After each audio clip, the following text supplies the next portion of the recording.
Malacanang nagpahayag ng katiyakan na hindi ito titigil sa kampanya laban sa mga ipinagbabawal na paputok at paggamit ng baril sa pagdiriwang ng bagong taon. Narito si Rocky Ignacio para sa mga detalye. Live mula sa Malacanang. Rocky.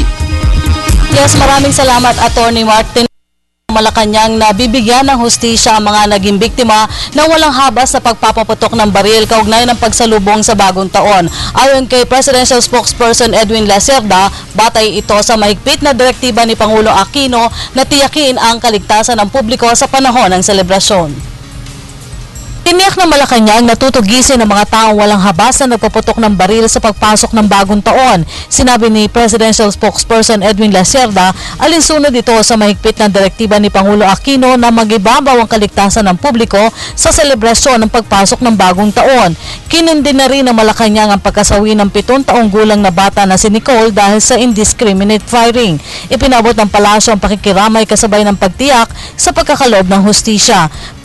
Pagtiyak pa rin ng Malacanang, hindi titigil ang maigting na kampanya laban sa pagpapaputok ng baril at ban firecrackers sa tuwing papasok ang bagong taon. Sinabi ng kalihim na bagamat bumaba ang bilang ng mga biktima, seryoso ang gobyerno sa pagsugpo sa indiscriminate firing at pagtugi sa mga iligal na gumagawa at nagbebenta ng bawal na paputok. Tinampulungin ni Pangulo Aquino ang DILG, DOH, Bureau of Fire Protection at PNP para sa pagdaraos ng ligtas sa pagsalubong ng mga Pilipino sa taong 2013.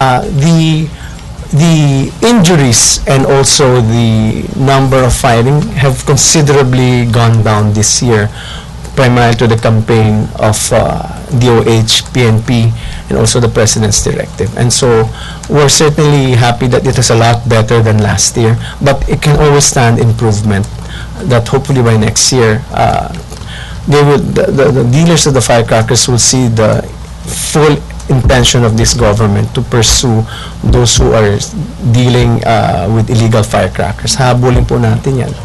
At patuloy po ang pagtugis ng ating mga kapulisan. At saka ng DILG po ngayon, they will be very, very strict in the coming year. Samantala, ipinaubaya naman ng Malacanang sa Philippine National Police ang pag-aaral sa lahat ng rekomendasyon para tiyakin ang kaligtasan ng publiko sa panahon ng pagsalubong sa bagong taon. Kabilang na dito ang pagpapatupad. Umabot kasi sa 40 kataong naging biktima na walang habas na pagpapaputok ng baril. Ilan sa napaulat na tinamaan ng ligaw na bala, karamihan ay batang nasa loob lamang ng kanilang mga bahay.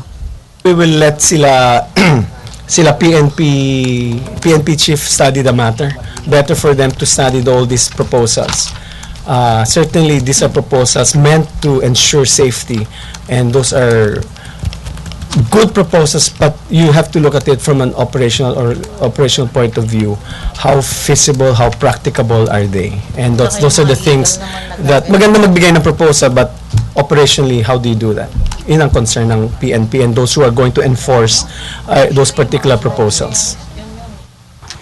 Samantala, balik trabaho ngayong araw si Pangulo Aquino matapos ang ilang araw na bakasyon at selebrasyon ng pagpasok ng bagong taon.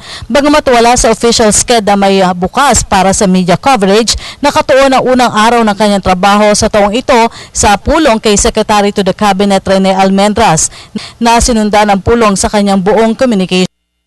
Puro paperworks at ibang concerns naman itinuon ng Pangulo ang buong araw matapos ang dalawang mahalagang pulong.